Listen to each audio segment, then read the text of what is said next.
First welcome to ஆத்து சமையல். இன்றைக்கி வந்து நல்ல ஒரு டின்னர் ரெசிபி தான் பார்க்க போகிறீங்க. அது என்னன்றதை நம்ம பார்க்கலாம். அதுக்கப்புறம் பார்த்திங்கன்னா இனிமே வர நிறைய ரெசிபீஸ் வந்து நீங்கள் பார்க்க போகிறீங்க. அது டின்னர் டைப்பாக இருக்கலாம், அது வந்து டிஃபன் டைப்பாக இருக்கலாம். கண்டிப்பாக வந்து ரெகுலர் வீடியோஸ் நான் போஸ்ட் பண்ணலான்னு இருக்கேன். இந்த வீடியோக்குள்ளே போகிறதுக்கு முன்னாடி நான் கேட்குறது ஒன்றே ஒன்று தான். கண்டிப்பாக இது வந்து லைக் பண்ணுங்கள், ஷேர் பண்ணுங்கள், பக்கத்தில் இருக்க பெல் பட்டன் ப்ரெஸ் பண்ணியிருக்கா அப்படின்றத மறக்காமல் பாருங்கள். கண்டிப்பாக வந்து தம்ஸ் அப் கொடுங்க. இப்போது நம்ம வீடியோக்குள்ளே போகலாம். இப்போ என்னென்ன தேவையான பொருட்கள் அப்படின்றத நான் சொல்கிறேன். இது வந்து காஷ்மீரி சில்லி பவுடர் 1 ஸ்பூன் நான் எடுத்திருக்கேன். இது வந்து பார்த்திங்கன்னா கரம் மசாலா, அது வந்து 1/2 ஸ்பூன் எடுத்திருக்கேன். இது 1 ஸ்பூன்னா அது 1/2 ஸ்பூன் எடுத்துக்கோங்க. அப்புறம் ஜீரா வந்து ஒரு 1/4 ஸ்பூன் எடுத்திருக்கேன். மஞ்சத்தூள் வந்து ஒரு 1/4 ஸ்பூன் எடுத்திருக்கேன். இது வந்து ஆம்ச்சூர் பவுடர், அது வந்து ஒரு 1/2 ஸ்பூன் எடுத்திருக்கேன். தேவையான அளவு உப்பு, அப்புறம் கேரட் 1 கப் எடுத்திருக்கேன். தேவையான அளவு கொத்தமல்லி, 2 கப் கோதுமை மாவுக்கு நீங்கள் 1 கப் வந்து கேரட் துருவி எடுத்துக்கோங்க.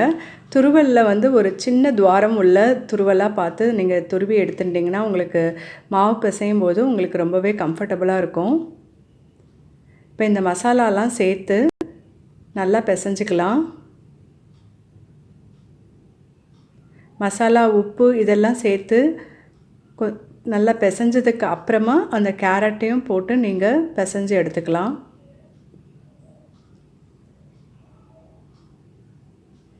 கேரட்டில் கொஞ்சம் வந்து தண்ணி இருக்கும் இல்லையா?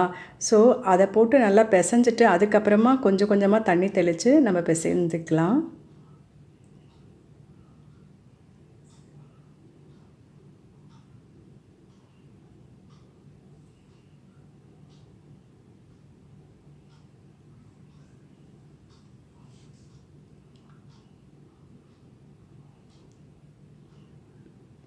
கொஞ்சம் கொஞ்சமாக தண்ணி தெளித்து இந்த மாதிரி பிசைங்க. இப்போ வந்து நான் எண்டில் 1 டேபிள் ஸ்பூன் அளவுக்கு நல்லெண்ணெய் விடுறேன். ஏன் அந்த நல்லெண்ணெய் விடுறேன் அப்படின்னா, உங்களுக்கு வெயிட்டிங் பீரியட் நான் கொடுக்க போகிறது கிடையாது. அப்படியே தான் நான் வந்து இட்டு நான் செய்ய போகிறேன். எப்போவுமே கொஞ்சம் வெயிட்டிங் பீரியட் கொடுத்தீங்கன்னா, ஒரு 10 நிமிஷம்னா கொடுத்தீங்கன்னா கொஞ்சம் அது சாஃப்டாக வரும் அப்படின்னு சொல்லுவாங்க இல்லையா? அந்த சாஃப்ட்னஸ் வந்து இந்த நல்லெண்ணெய் எண்டில் கொடுத்தீங்கன்னா கண்டிப்பாக உங்களுக்கு கிடைக்கும். நீங்கள் செஞ்சு பாருங்கள். செஞ்சு பார்த்துட்டு உங்களுடைய ரிவ்யூஸ் அண்ட் கமெண்ட்ஸ் எனக்கு போடுங்க. கண்டிப்பாக அதை மட்டும் நீங்கள் செய்யுங்க. ப்ளஸ் மைனஸ் எனக்கு எப்போவுமே கொடுங்க. மாவு கொஞ்சம் மேலே தூவி இதை நல்லா இட்டுன்றலாம். அந்த நல்லெண்ணெய் நீங்கள் வந்து எண்டில் நீங்கள் வந்து தடவி பிசையறதுனால ரொம்ப நேரம் கூட பிசைய வேண்டிய அவசியமே கிடையாது. அது கொஞ்சம் அப்படி பிசையறதுனால உங்களுக்கு பாருங்கள் அந்த பிசுபிசுப்பு தன்மையும் இருக்காது. இடுறதுக்கும் வந்து ரொம்ப ஈஸியாக இருக்கும்.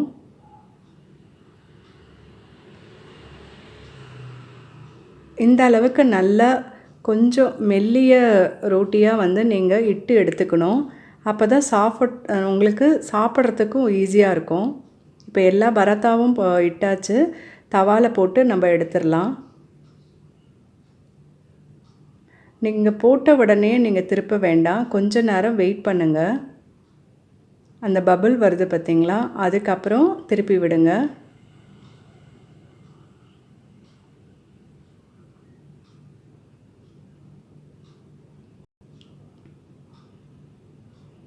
அப்போ லேசாக எழும்பி வர்றதுக்கு அது கொஞ்ச நேரம் அந்த கேப் வந்து அதுக்கு ஈஸியாக இருக்கும்.